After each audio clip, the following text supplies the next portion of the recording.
Okay, we're going to get started.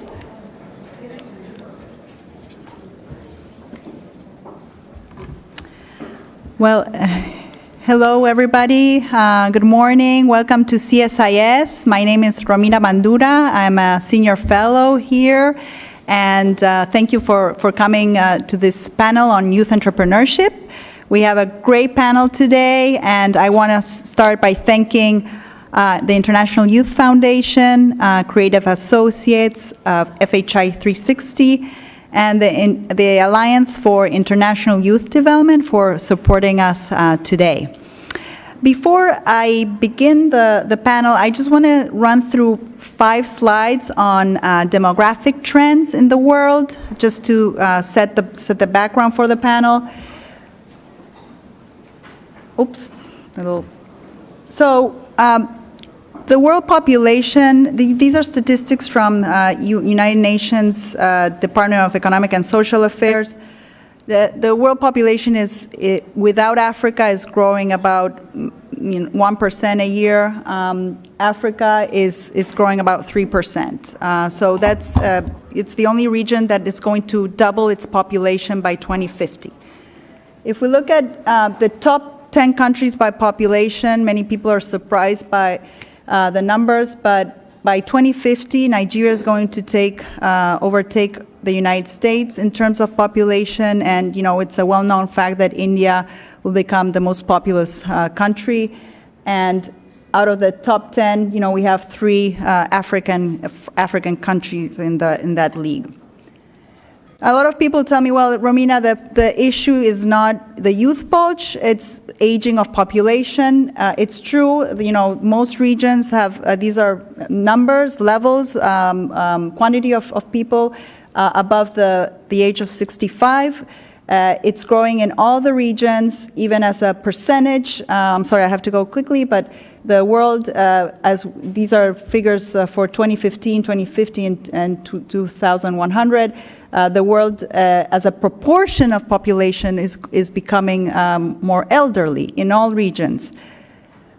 And yes, there is a decline on the percentages of youth around the world in percentage, but what I wanted to show is that we have still a growing youth bulge in Africa and Asia till 2050. There's going to be 3.5 billion people under the age of 25, it's going to plateau, but these people will need education opportunities, they will need jobs, and some of them will become entrepreneurs. I mean, entrepreneurship, as we'll talk now, is not easy. It's not, a silver bullet. So we're going to discuss some of these issues now, and to do that, I want to introduce our panelists. First of all, we have NESTOR BONILLA. He's the co-founder of Digital Bonds and Honey Things. Please come up. He's from Nicaragua and now is living in Panama. We have Mercy Abang from Nigeria. She's a journalist and youth advocate and has a training program in some conflict areas. And then lastly, Alejandro MAZA. Alejandro is founder and CEO of OPI Analytics in Mexico. It's an AI company for solving community issues. So thank you so much for coming. You've come from far, so thank you for being here in Washington today. I want to kick off the discussion with 3 questions and just give some opening remarks. I'd like to know, what are you doing now, how you got there, and what are 2 obstacles that you encountered along your journey and how you overcame them. So maybe we can start with just Alejandro and then turn it to Mercy. Sure. Thank you so much, Romina, for having me in the panel. Well, as you mentioned, I'm the director of a company called OPI Analytics. We are an advanced analytics company that works with governments in helping them be more transparent, and we develop algorithms to prevent and identify corruption. So basically that's in our DNA. And then we have another division that uses publicly generated data to help companies make better decisions through artificial intelligence and machine learning. So we're basically a tech company. Now, we started this in around 2010 when we were still in college. We were still college students trying to figure out a way in which we could get all the information the citizens were generating and putting out there in social media, and analyzing that, data mining, and then getting to governments and say, okay, here's what citizens are saying, here's what you should do, and how can this new information be used to design and evaluate public policy.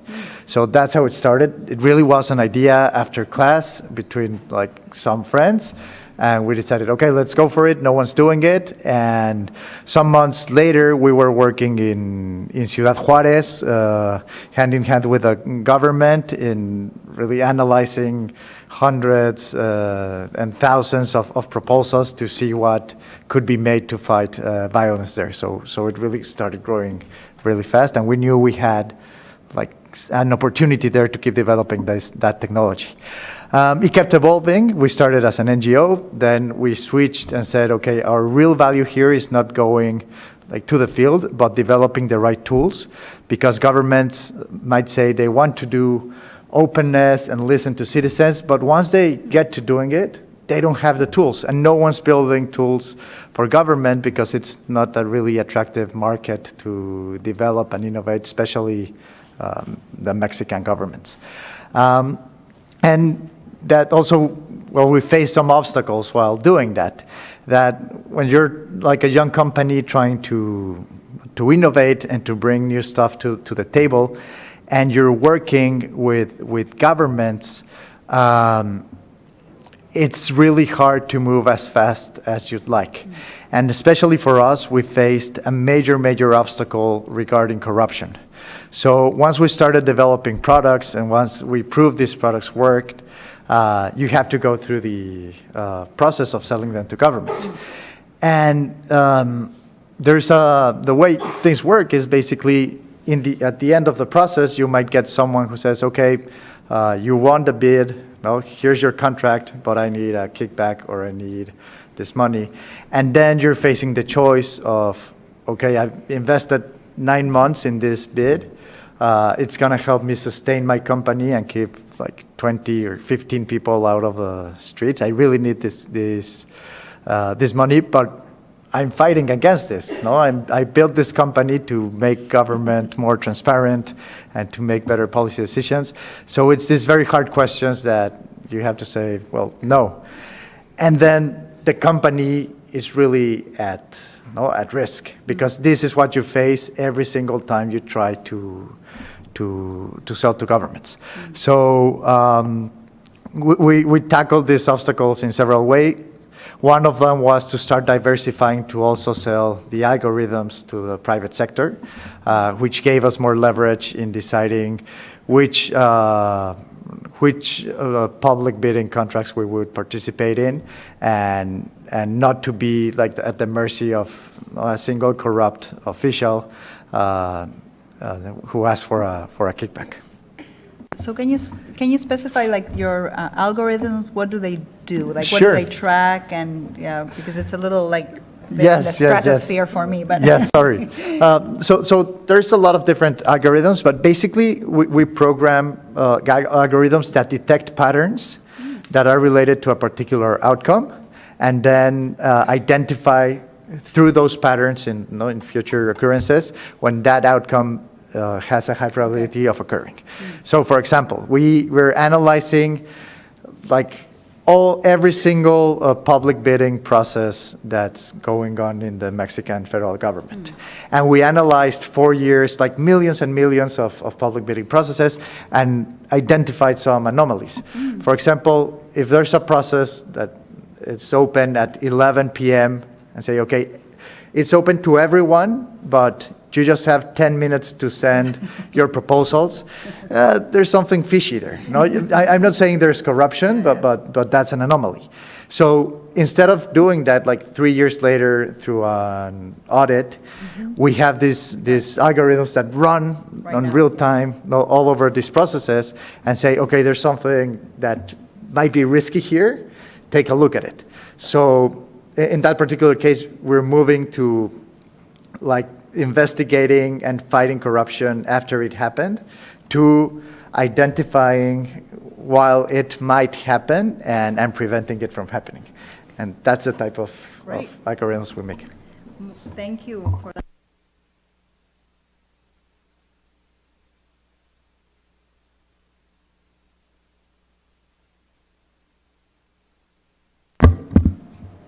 Hello, everyone. I'm glad to be here. My name is Mercy, and I would like to specifically thank Creative Associates for having me here. I started off as a journalist and gradually moved into different phases of my life. And in the course of my work, first I started as a television reporter and presenter at, I think, 23. I needed people to believe me that I was worthy. Number one, I was a girl. Now I'm no longer a girl. I was a girl, and I needed to show that I was smart enough to do the job. Sometimes I go to tell stories, and people go, "Oh, hey, yeah, can you do this?" Oh, you know. So I mean, that's on one part. But more importantly, I would like to talk about the issues for the northeast of Nigeria, where it has become a stronghold for Boko Haram groups. What do you do there? I train young people, a program funded by Creative Associates, and I'm talking about 90 of these young people, and they're from most states surrounding the epicenter of the terrorist organization. These are young people that would have joined the terrorist group, or in one way or the other, they would have been recruited to work as civilian JTF. And civilian JTF, I would explain, are young people that take up arms to protect their communities against Boko Haram. So whichever way, you're likely going to be dragged into the violence. But for Creative Associate intervention to stabilize some of these communities, these young people are being trained. They're taught skills that they're now using to also influence their own communities, to help stabilize them, to give them even STEM skills for the future, to help them to get not just jobs, to also create jobs for themselves, and more importantly, to create alternative messaging to counter violence extremism. Wherever you are in the world, as long as there's a terrorist somewhere, you're not safe. It doesn't matter where you're located. And Boko Haram is the world's second most dangerous terrorist organization, because as I speak, they're working with ISIS. Young people had to literally burn their certificate because they had no jobs to join Boko Haram. So someone goes to school, to university, and spends 4 years in the university and says, I have no job, I have to join Boko Haram. That is a threat to all of us, even those of us seated here. It's not just somewhere in West Africa. And that's a point where I always give credit to organizations like Creative Associates for doing what they've done and what they're still doing within the last 15 years in Nigeria to get these young people to not just have an important conversation about their communities, but to take the lead and to take the front lead in having such conversations, to say, you know what, these terrorist organizations are also creating messaging in Hausa language. Hausa is one of the most popular languages in Africa, in Kanuri, in English, in Pidgin English, so that we can also create alternative narrative. I think last year, millions of Twitter handles and Twitter accounts were shut down by Twitter because the terrorist organization are creating almost ahead of the game in terms of messaging to influence young people across the world to join them. So Creative is doing that, and we've gotten these young people. I mean, the project, there are phases of this project. There's the Northeast enterprise, social innovation fellowship. And for all of these phases of this fellowship, these people have been assisted with even seed funding to help take on the cause. Let's also not forget that Boko Haram started with giving young people credit-free loan. That's why Creative's alternative to whatever Boko Haram is doing makes a lot of sense. So Boko Haram calls you and says, you are a young man, you have no job, we're ready to offer you credit-free loan. This is something that the Nigerian banks can never offer you. I mean, that's one of the major challenges for young people.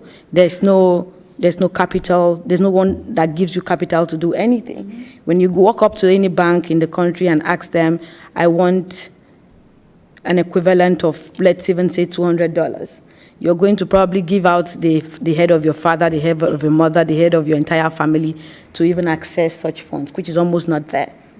So pretty much the challenge of infrastructure, there's a challenge of power, and more importantly, the security challenge that is now, I feel like the Boko Haram challenge is not just a Nigerian problem, it's a problem of the world. Thank you, Marcy. Nestor, you have your business in Nicaragua, but you were forced to leave, and now you operate from Panama. So it's not only an issue of Nigeria, security issues. Tell us how you got, where you are now, and some of the obstacles and challenges, and how you overcame them. Yes. Okay. Well, hello. My name is Nestor Bonilla. I'm a tech for social good engineer and young change maker from Nicaragua. Well, I want to talk about my journey and how I became an entrepreneur in the migration era. I grew in Managua, the capital of the country, a place marked by an earthquake that happened in the 70s. When I was 10, I decided I wanted to be a famous pianist, and a dream that is unattainable for a child who knows the reality of this country. With the years, I gradually realized that this was not easy in a country like mine, because how can a kid dream of being famous in music if what most people seek is how to bring food to the table? I was 19 years old when I received a piano class for the last time, and in case you have doubt, I'm not here because I'm the most famous pianist. For that time, I was already in the second year of my career, system engineering. I wanted to develop software in the banking sector. And yes, you're also right, I'm not here to present you the best banking software. Being born and grew up in a despair environment with few aspirations and not being part of a family with economic resources or privilege makes you ignorant of the whole universe of amazing opportunities that are out there. But how did I break the traditional cycle? Having an enable environment allowed me to address all my efforts to my studies. And this with a mixture of luck. It means being in the right place at the right moment allows me to reach the first opportunities of international student exchange. And with each new experience, I remove one more blindfold from my eyes, converting the I can't to the why not. To discover on the way that the world has many opportunities for you, you just have to think outside the box and be and dare to take the risks. Once I discovered how I could break the circle, I couldn't stop. Since 2012, I got involved in many nonprofit organizations, local and international, like IEEE, ISO, FHI 360. All these experiences gave me the opportunity to increase my soft and hard skills by executing projects, having leadership skills, and learn in several areas of knowledge, like the fellowship I had with FHI 360, a time where I learned from labor market assessment and how it can be used to boost entrepreneurship and innovation with technology. All these knowledge opportunities and lessons learned have been a milestone in the run of our two startups, Honeythings and Digital Bonds.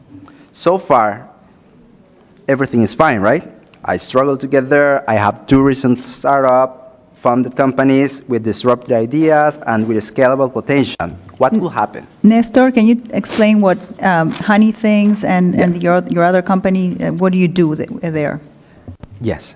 Digital Bonds is a social enterprise working in the design, development, and implementation of technology, primarily for nonprofit organizations based on the Sustainable Development Goals. Now, I want to tell you a little bit about what we do at Digital Bond and how do we offer solutions to societal issues. For instance, we have done one project that is a 360 production VR to address the issue of women's youth harassment. So the issue was women's youth harassment. Several organizations do every month or every couple of months workshop on how to educate men against this issue. And this is not an issue in Nicaragua, it's an issue in Latin America. So what we did is propose, while we don't reduce costs to do this workshop and elaborate one 360 production, and we, together in conjunction with workshop, we put the end point to women's harassment. How? We made alliances with the private sector companies that are more linked in that particular area, which are construction and security, and we made the same workshop, but at the end, we put the visual production, and we make them feel how is to be being harassed by a man. So at the end, the men changed, and the men some curious topics that we could collect was, I didn't know how bad it is. I feel bad. But it's not the same, just make a workshop and say, you know, this is bad, the numbers are this. No. Move to the person, to the situation with a VR 360 production, flip the thing. This is just one example of the SDG implementation for the SDG, specifically number 5, in digital bonds. And at the end, if you have time, I could present it to you. And Honey Things is a beekeeping startup dedicated to developing technology, research, and provide services to the beekeeping sector that improve the life of our clients and beneficiaries. So in here, our business model is primarily, we have alliances with small beekeepers from rural community, and we commercialize honey and its derivatives. But that's not all. We made them our beneficiaries. How? We are developing technology to improve their productivity with technology. So we have that model where we help them to grow, and at the same time, we're helping us. So that's what I love about this business, is that it's a social business. It has a purpose. And just to give numbers about why did I do this startup, is because Nicaragua is one of the Central American countries most affected by climate change, especially in the northern zone, where farmers are forced to migrate to other places because of abrupt changes in the areas of agriculture, animal breeding, and beekeeping. And we saw an empty space where technology meets with climate change initiative, and more specifically, beekeeping. Just a follow-up question. You mentioned at the beginning you had a dream of becoming a pianist, and then you ended up, doing these endeavors. Are Nicaraguan youth dreaming of becoming entrepreneurs, or are they dreaming of migrating to the United States? Well, not all youth are thinking always to create business, but right now, at least in Nicaragua, all youth want democracy. All youth want a space where you can say what you think and not have afraid to be imprisoned, to be persecuted, or to be killed. And the most important thing to discuss right now, at least in the context of Nicaragua, is democracy. Mercy, going back to your point on, on these conflict areas, when we did a study on the future of work for Nigeria, and we interviewed several experts, and one of the experts told us a lack of jobs can make a person more entrepreneurial, or it can make a person more aggressive. How do you react to that statement? Do you agree, disagree? What can governments and other stakeholders do to move, from that bad equilibrium to a better outcome? Thank you, Romina. In a way, I do agree with that assertion, but I need to point out that lack of jobs, yes, can make young people aggressive. And I am talking about millions of young people. What's the use of your population if it's unproductive? It becomes a time bomb, right? So you are energetic, you're lucky enough to go to school, and you have no job. What becomes of such a mind? You're either getting angrier because you sit back home and everybody blames you for everything that is wrong in the family house because you don't have a job. How can you get a place to stay? So yes, it does turn, young people into taking up vices that could be very dangerous to the community, to the country, and to the world at large. And in terms of entrepreneurship, I would like to say that young Nigerians are the most entrepreneurial people I have met, not because I am Nigerian, frankly speaking, because a nation that is dealing with 3,000 megawatts of electricity, you still get young people producing clothes, shoes. The dress I'm wearing was made by a Nigerian. And you start wondering, 3,000 megawatts of electricity, sometimes the entire grid shuts down. And I mean total blackout. But in all of that space, people try to look for the light at the tunnel. People just try to find that switch and turn it on. That's a lot. And we should give them lots of credit. But I did point out the amazing work done by creative associates. For the private sector, for corporate organizations, it is important that creative has done so much, others should join in to do much more. Because if we're dealing with millions and millions of young people, the anger is going to shoot over the roof. As I speak, an estimated 81 million people are extremely poor, and that extreme poverty can send them to extremism, or can push them to Europe. I mean, we've seen the level of migration across that path. Let's not forget what climate change has caused around the Lake Chad Basin. For those familiar with that region, from the north of Cameroon to the north of Nigeria to Chad and to Niger, all of that area, these people depended on the Lake Chad Basin that used to be functional for them to fish, for them to farm. But the water is dried out, so they have to find a source of livelihood. When people are hungry, they look for food. That's the most practical term to put it in words.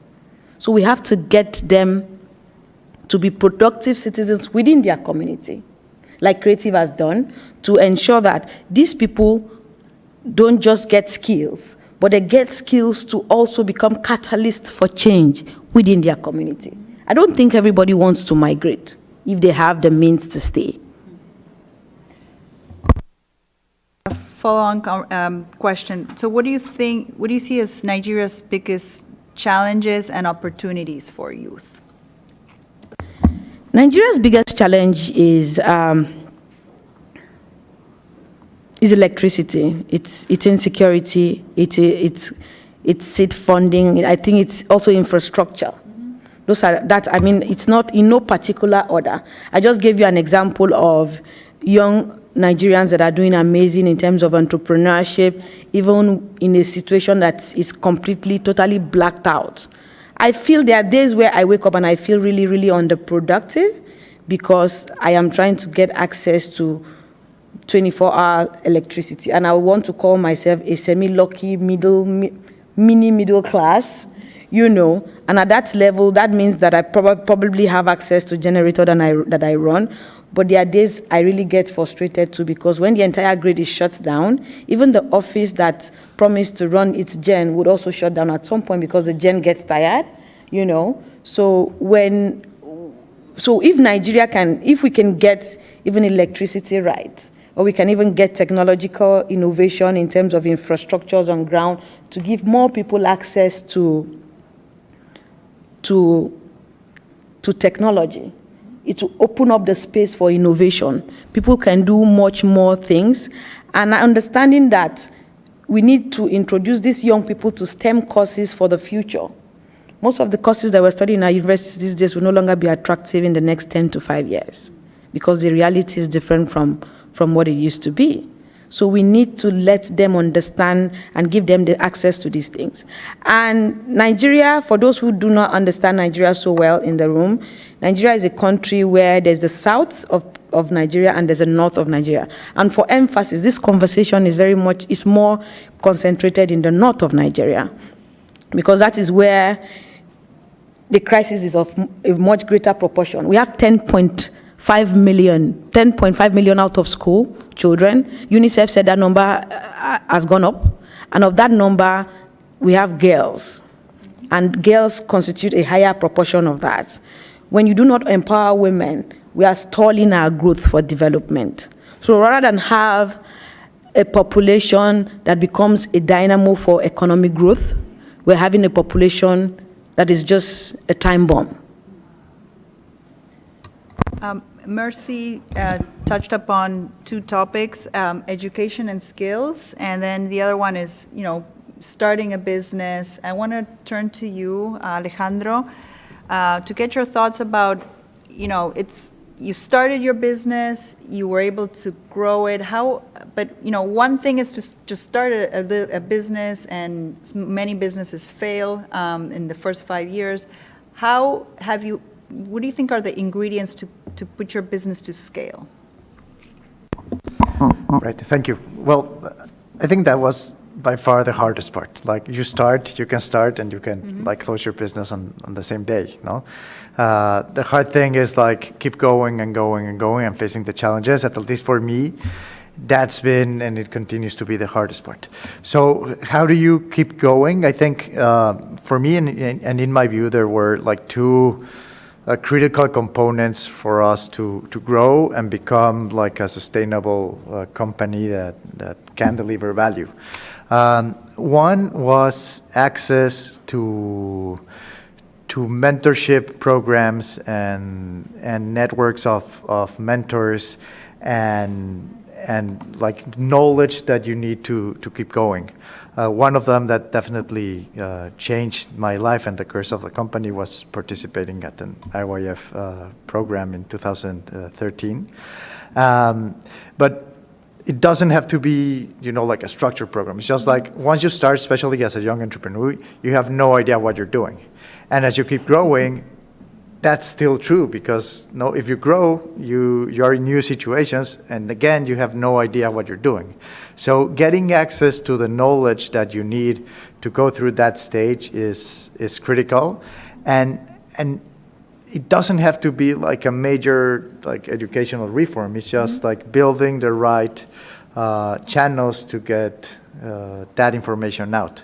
And mentorship programs, mentorship networks, communities, something more local, more informal that can foster this type of knowledge sharing can work. And definitely for us, it's been life changing and has allowed us to stay open. Great. Nestor.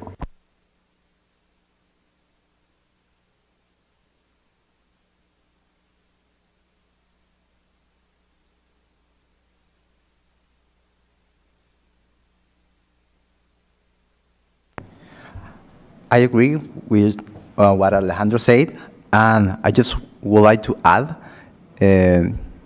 that one thing that at least had helped me a lot is how to, regarding with the book Blue Ocean and Red Ocean, it's pretty much always look how to be in the blue ocean.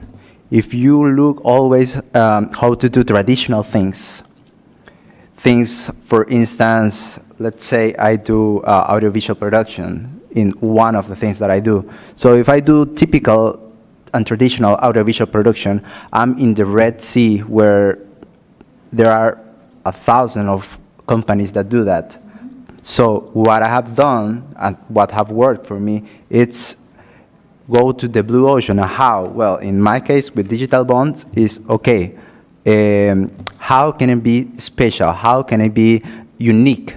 And that is linked with my experience. And what was my experience? Okay, I have worked for more than 6 years with nonprofit organization. I have had many programs in which I have participated. So I know pretty well the way NGOs work. So I decided to focus in technology for nonprofit organization, and more specifically in the Sustainable Development Goals implementation. Going back to, you mentioned, skills and education. There's this fear now, at least in rich countries, that technology of the fourth industrial revolution are going to take over all our jobs. The robots are coming, and that people will need radically different skills in order to compete and get a job. What are you seeing, Mercy, are the skills that are needed in Nigeria? How do you see this technological revolution impacting youth at the moment? And then I want to talk about university versus the vocational training. So, what's your take on education and skills? I think I'm always of the view that people should not be so threatened about technology. They should embrace it. Artificial intelligence needs human intelligence. And if we need to rather focus on getting young people, especially from the continent where I'm from. Africa is about the youngest continent in the world, to get these young people to get skills around the STEM courses, because it is only STEM courses that guarantees that is all inclusive. So if you've never been to school before in your entire life, all I need to do is to lock you up in a room and teach you how to code, and you're good to go, right? So let's try and prioritize and pay more attention to getting these young people to understand tech, to learn about the various skills within that sector, because that makes them employable, that makes them, that gives them an opportunity, and that gives an opportunity for economic growth across the entire continent. The opportunities are endless. As a matter of fact, within the last years, you can see the growth in terms of technology within that space alone. Before now, I think 10 years before now, you don't see people even looking for roles as simplified as a social media aid. But across the world, everybody needs a social media aid.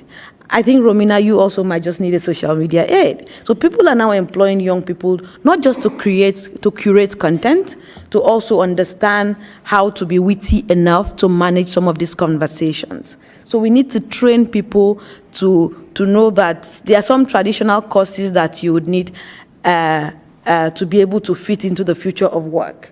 So that you used to be a traditional economist or a driver does not mean you should not learn a little bit of this. Because right now, there are roles you take in companies that if you don't even know how to, you don't even have digital footprints, you're likely not to be employed, right? So you're trying to get a job opening out there.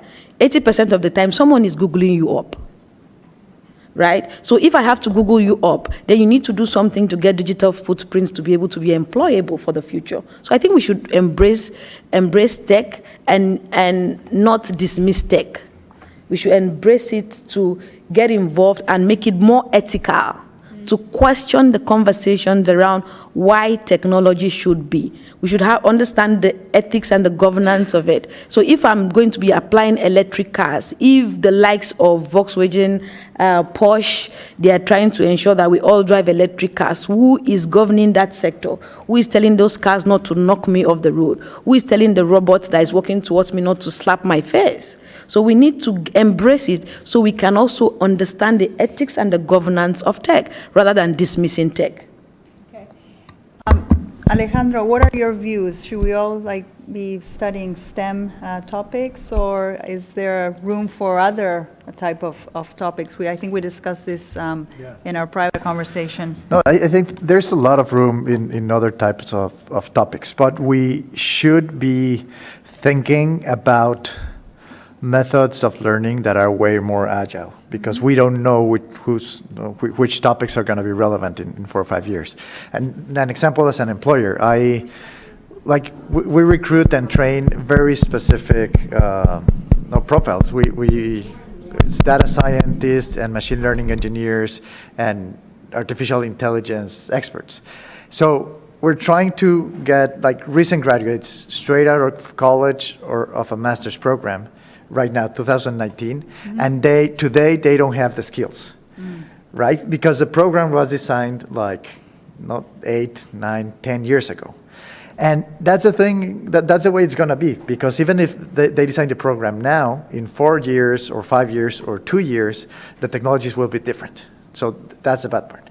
Now, the good part is that I don't really care if they don't know the skills, as long as they have some basic skill set that allow them to acquire them. And they usually acquire them in 6 months or 3 months, because they can log online and attend a class at Stanford or MIT with a professor that actually proved the theorem and built the whole So what are those basic theory. skill sets that you're looking for? Right. So I think that those basic skill sets are maybe the basic skill sets you need today, like critical thinking, reading comprehension, basic math, probably in Mexico for STEM, and for some things English, because it gives you access to a lot more content than the best content, and how to and then you have access to tablet and internet.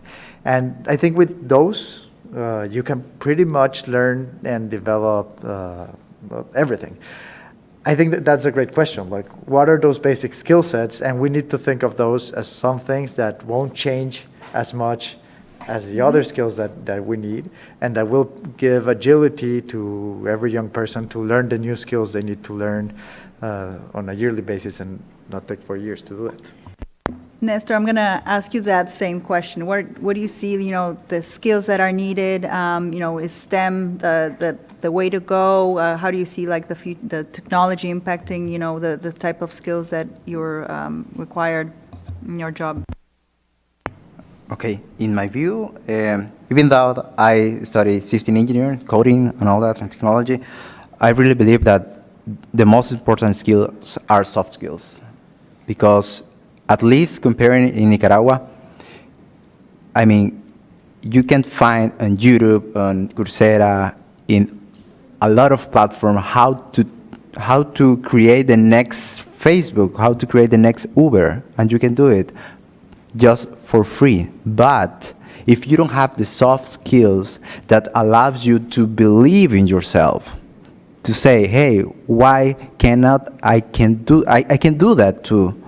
I can go one afternoon, or I can sacrifice one weekend, and I won't go with my friends and so on and so forth, and I go to study this because I have a dream, I have a passion to follow. So for me, soft skills in critical thinking, and more importantly, it's how youth believe in themselves. If we can change that, I believe that girl or boy automatically will start to learn themselves. Will go to YouTube, to Coursera, to any other platform, Harvard, and all that. So I really believe that soft skills is the milestone.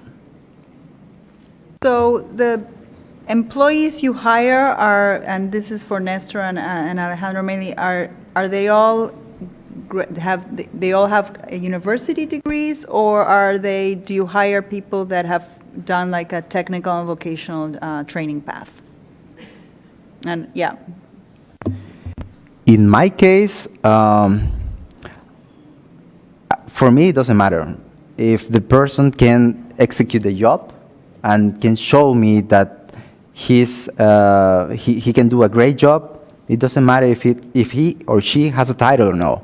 I mean, that's just a paper that shows how much money do you pay for something. But actually, at least in development, actually a kid of 14 years old that put every day in a computer and learn on YouTube or Coursera how to code can do the same thing that a person that studied 5 years in Harvard. I don't know.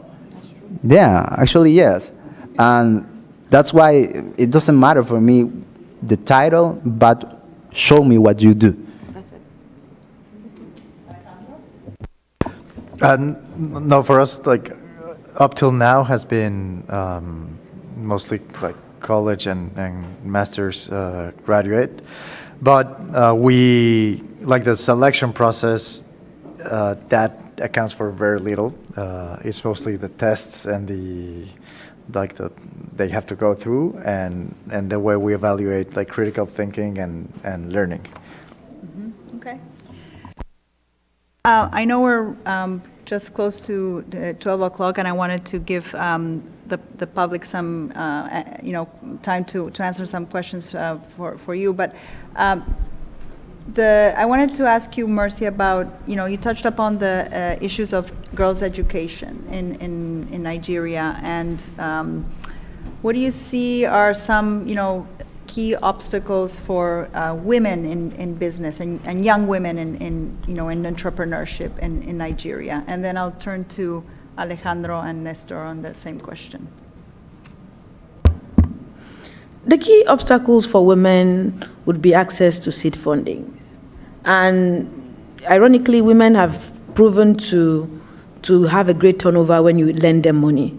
When you lend a woman money, she takes it off and pay back, even at a small scale level for the microfinance banks. There's a survey that clearly points to that, especially in some parts of Nigeria. She gets the money, she gives you a turnover, she pays back, and you see her business booming. When you lend a man money, with all respect to the men in the house, they remarry a new wife, and you start looking for them to pay back. So in terms of opportunities for women and getting a society where small businesses thrive and there's a ripple effect that affects the entire society, mm-hmm. I feel like we need to get as much women access to resources, because it really doesn't matter how much formal education they get or they have. Yes, it's important that we have to educate girls. That's on the second level of it. But primarily, women need to have access to resources to be able to start small businesses, because they've been able to show that they have the capacity to turn over resources that you give to them over time. But secondly, and above all, we need to educate them. We need to educate women and stop dismissing the role of a woman in a society, especially a society like mine, where some families would rather see the boy child through school than see the girl child through school. So it's very, very important that the priority for girls is also the priority for government, is also the priority for civil society, is also the priority for corporate organizations. Why do you think Boko Haram abduct girls? They abduct girls because they do not want them in school. They do not want to see girls in school. So for even a terrorist organization like Boko Haram, having girls in school is a threat. I always think that shows that they understand the capacity for these girls to go far and get educated, because these girls have shown the capacity to change the world around them. I had the opportunity, and again, back to creative, I'm sorry I have to call creative at every point, creative associate. In one of the trainings that we went to that I used the opportunity to write a story, I interviewed girls that they got into their schools, abducted some of them. You still see these girls telling you, I have to go to school. In the face of insurgency, in the face of threats that you'll be kidnapped and be married off forcefully by a terrorist organization, you see the resilience in the face of all of this crisis. So I think that we need to educate our girls. We need to educate our girls. We need to give our women seed capital to start businesses, and we need to have our girls back in schools. So, Nestor and Alejandro, what percentage of your staff are women? And sorry, I don't want to put you on the spot, but That's a great question. and what do you see are some challenges for young women entrepreneurs in your countries? In my staff is around 30%, and we are not happy with that. And we are taking we have been taking active measures and trying to think of ways where we can get that to closer to 50. And I think there are in Mexico at least really systemic obstacles for change. I mean, there's not a single silver bullet that will fix it, or it's technology, make an app for that and then it'll be fixed. And actually the risk is that if we don't really analyze the systemic obstacles that cause these disadvantages, once we put technology into the mix, we have the risk of making the gap and the inequalities even greater, because everything grows faster and it'll become exponentially larger. So going back, I think it's really not an easy question, but it's one of the most important, and you have to really analyze it and tackle it from many angles. And I'm really aware of answers that seem like an easy answer, because it goes really deep down, at least in a country like Mexico. Okay. In my case, the same. It's not an easy question, but in both startups, it's 50-50, women and men. And pretty much there is a responsibility on us, the men, to empower women, to take the risks, and empower them to say, hey, you can do it. Why you wouldn't try it to do it, and give opportunity, because once a women, that it's the same that I told in the previous answer, soft skills. Usually in developing countries, women are thought that they have to follow. They shouldn't be creative because that's a thing of men. But when you flip that and you put the decision power in something, on women, on group of women, then you see quickly how creative women are. And if you do that, then you flip the social skills of that woman. After that, it's gonna surprise you of the thing that she can do. Thank you. So one final question to the three of you.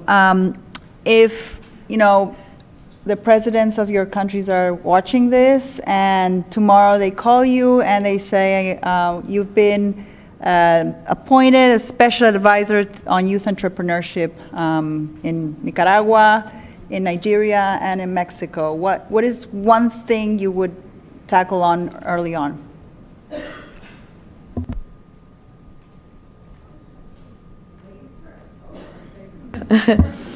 I mean, it's always an interesting question because I think if my president is watching, he's going to say, "Nah, she won't work with me." Anyway, because I'm always very critical.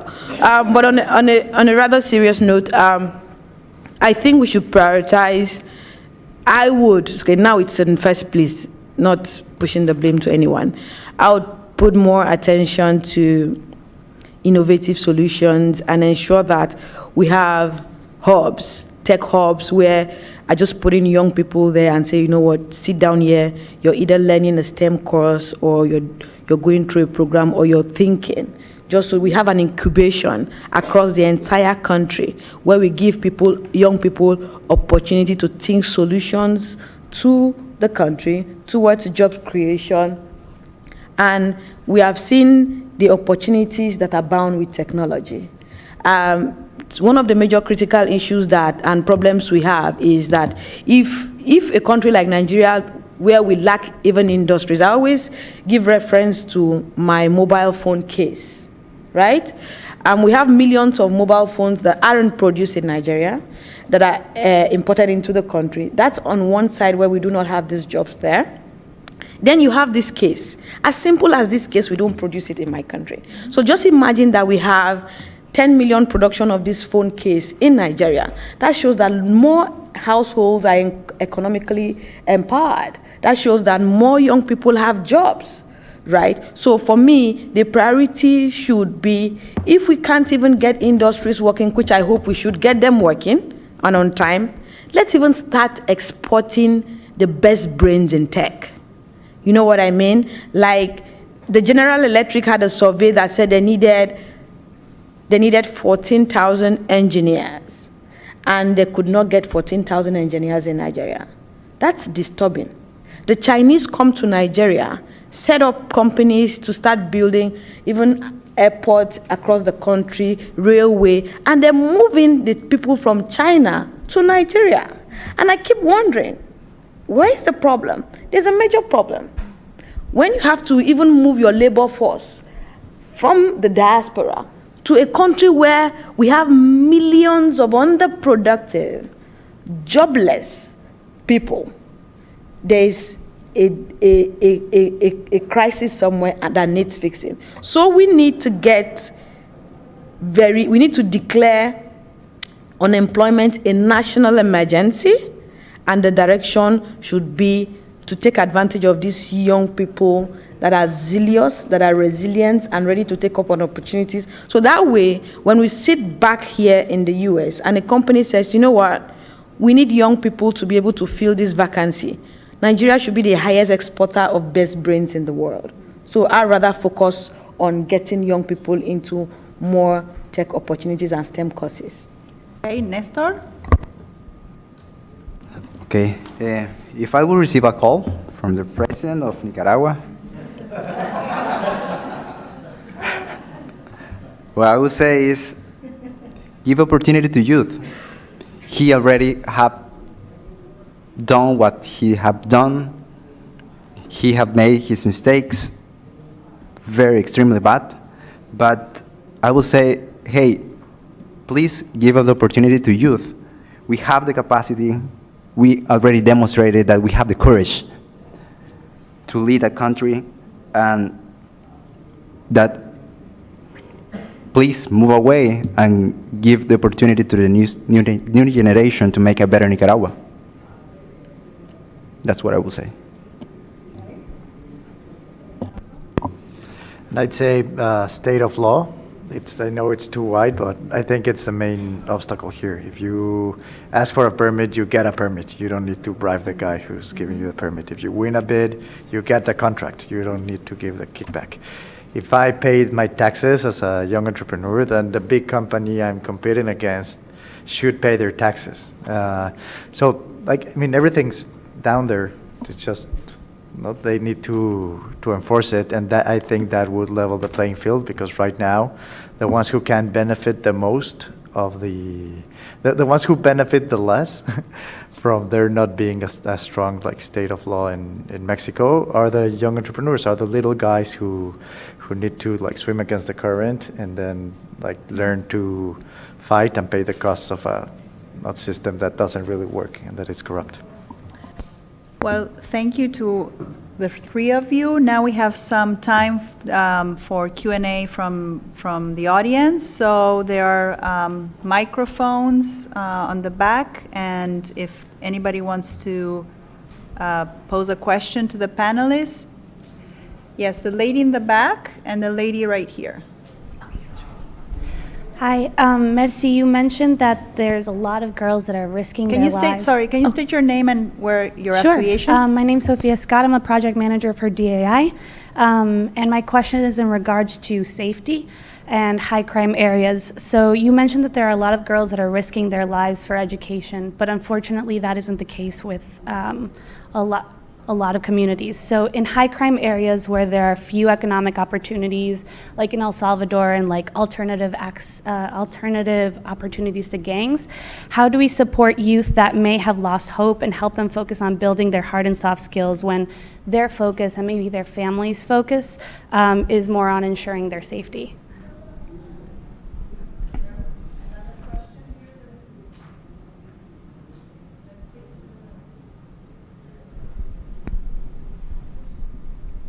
Hi, thank you. My name is Eliza Chard, and I'm with Creative Associates. I think over the past decade or so, the industry has gotten a lot better at creating opportunities for youth, but we haven't yet figured out how to create off-ramps for youth who come on in that capacity. And the result has been that a lot of the young people who have excited us the most still carry kind of the title of youth, even though sometimes they're in their 40s now, and really moving on in other ways. So I'm curious to know what you think about that, how we should go about creating that in order to make space for more young people to come on board through that mechanism, and when you would like to kind of shed your youth title and how you'd like to continue staying involved in being a leader in the space.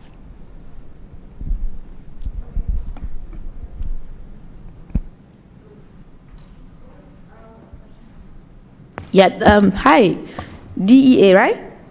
DAI, sorry, I did not get your name correctly. How do we support youth in dangerous communities? I think you need to sit down with Creative Associates.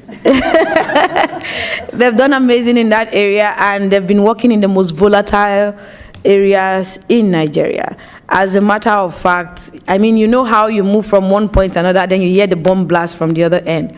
And I'm sure some of the workers at Creative have that life experience. It's that dangerous. So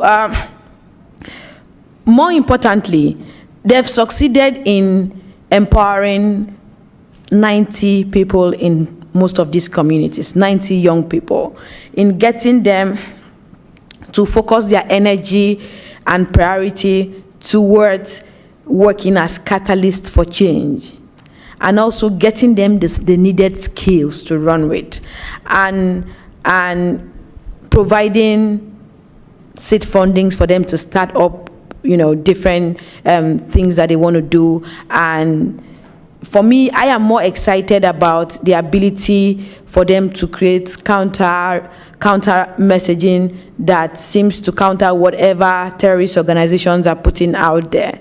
So rather than put that energy to either staying at home or to working as an armed young man or woman who is either protecting the community or is working side by side Boko Haram that will likely get shot by the Nigerian military, they're sitting back and gaining, number one, using their understanding of the messages that they understand from the work they've had to experience with creative opportunities so far, to create messaging, to create a community of young people that understand that being a part of insurgency is not the way to building a society. Rather, it is going to destroy their communities, it's going to destroy them. So they've turned all of that negativity, to turn them to big time evangelists. So imagine you have 90 people that understand counter-violent extremism messaging,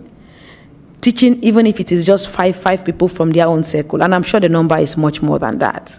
That means we have succeeded, Creative Associates seems to have succeeded in influencing a much larger scale of people across the state of Nigeria, and the focus for communities around the front lines of Boko Haram insurgencies have been influenced. So I think that's where we can start with that, right? Rather than us sitting back and saying, you know what, that is a Nigerian problem. So I feel like you can learn from that and come on board as well, because we need much more hands. We can't just leave it all to just one organization to do that. We need more hands to come and turn that energy to a productive energy for the society, for themselves. These are young people, I should add, that never had skills before. Some of them were just graduates from universities, and trust me, with respect to some of our graduates, some of it just ends, like he rightly pointed out, in just getting the paper out.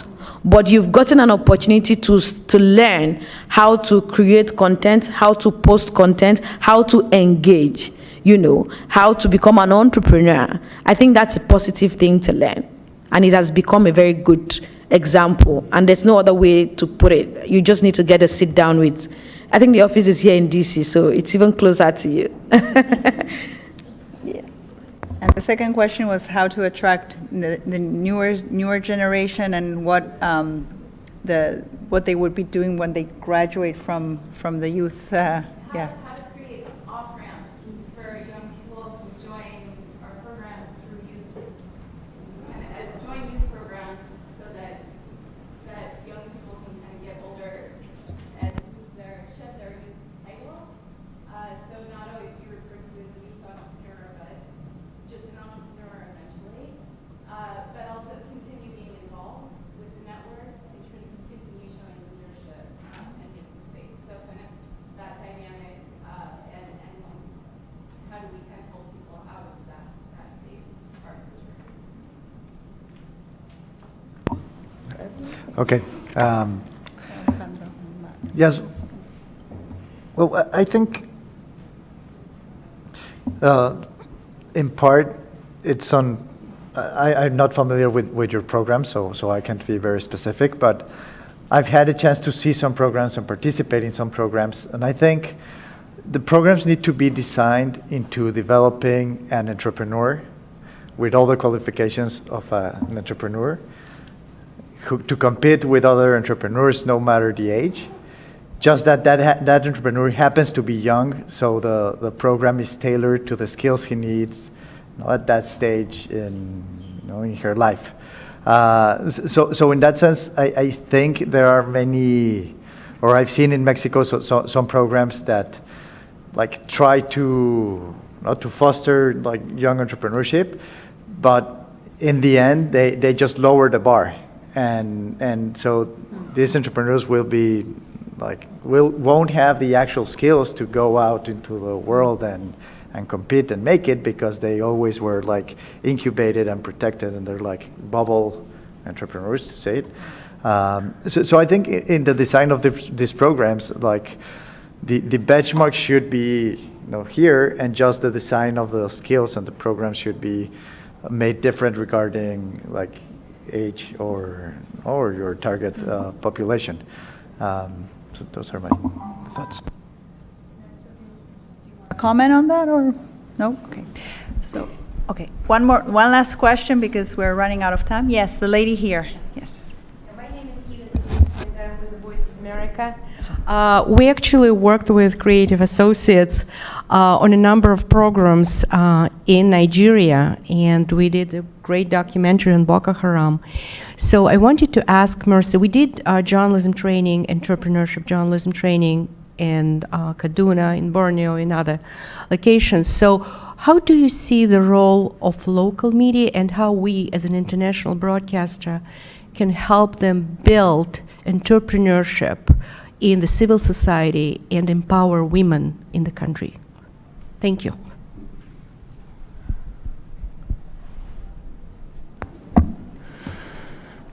Interesting question. I think more importantly, when it comes to the media and journalism, as you already know, I always say that we don't have to restrict journalists to the very traditional 5 Ws and 1 H of going to file a story and just stay there and just be redundant. And for developing countries, the more skills you have, the better for you to stay ahead of the game. If you know how to write, if you know how to create content, if you understand social media, if you know all of this, you can even consult for companies like Creative Associates. And they've also done well in training journalists at the local level. So let me be very practical about this. Say, for instance, you have you are working with a radio station, right? I always tell people and mentor people that rather than just sit back and just go to the office from 8 to 5 p.m. and go back home and sleep. And in most cases, you're almost not paid at the end of the month because most of the stations always do O. I've been there before and I know. Why don't you start a podcast on your own? Why don't you get the skills to understand what it is for you to run a podcast or to do a normal show? I was with a television station that was more an Abuja-based television station. But today, I turned all of that into something good by getting as many skills as I had to unlearn, I had to relearn. I had to start running different shows. There's another show on TV that I run. It's majorly on YouTube where I interview presidential candidates. And we've gotten much more views than I had when I was on a TV station. I always tell journalists that you have today's world has offered us the opportunity to be much more. It has offered us to become a TV and a media channel of our own. So why are you not taking advantage of it? Rather than use your internet and just converse and chat, you can turn all of that into something good. If you're a very good writer, just start blogging. There's a blogger in Nigeria right now that is worth billions of dollars. She just started blogging, right? The beautiful thing about it is that it gives you an opportunity to move from that traditional space where you operate into a more digital space where the world sees what you do, where the world understands how far you have come. It might literally not be that I am paying for advertising on your platform or on your channel. It could be that I need somebody with these skills in Africa and I need to search this person. And you just go on LinkedIn and like, that's my girl for this role. And I use myself as an example. I started off as a journalist and I am still one. But today I produce for Al Jazeera. I write for Al Jazeera. I consult for Creative International. I train for Creative. I train for US State Department tech camps. I mean, I can go on and on and on and on. It's a long list because I had to think outside the box and I had to understand that if I was going to stay with one smaller station, I was going to be paid in a very limited form, and I needed more. So I had to push myself. Of course, when you have to take most of these roles, you have to wear different caps. And you have to work multiple deadlines. Multiple jobs means multiple deadlines. Uberization, that's the new term they call it for freelancers, is something that journalists should take advantage of. Go to an event. Don't just go to an event and report the normal traditional reporting that you do for your station. Also get a Twitter account, get a Facebook, do a YouTube, be a vlogger. Just do something. Do something out of the space that you're familiar with. And I think that's a point where organizations like yours need to move into these communities and get journalists trained to understand how to use these skills. Most of these journalists do not know how to even use Twitter. The first time I had to train journalists on the use of social media was also back to Creative Associates, when they said, you know what, Mercy, come to Maiduguri and teach journalists. So we gathered journalists that have been covering Boko Haram, that have been reporting about Boko Haram, and we trained them. And I can assure you that that was the first time most of these journalists had access to understanding what social media really meant and how it helped them in doing their jobs. And I follow one of those journalists on Twitter. She works with one of the largest TV stations in my country. So whenever there's a bomb blast, I depend on her for my story. And she goes to Twitter to start engaging. Gradually, I've been seeing her on CNN, I've been seeing her on BBC. This is the ripple effect of one action done by one organization called Creative Associates. So if we have more organizations like VOA, like BBC, like CNN coming together, these young journalists from these countries and say, this is how we should put in our energy and learn what we need to learn in terms of, again, it all boils down to the STEM courses and STEM skills we're talking about. I think we'll go a long way. Okay, we need to wrap up. Thank you again for coming. Thank you, IYF, Creative, FHI 360, and the Alliance for International Youth Development, and for our panelists.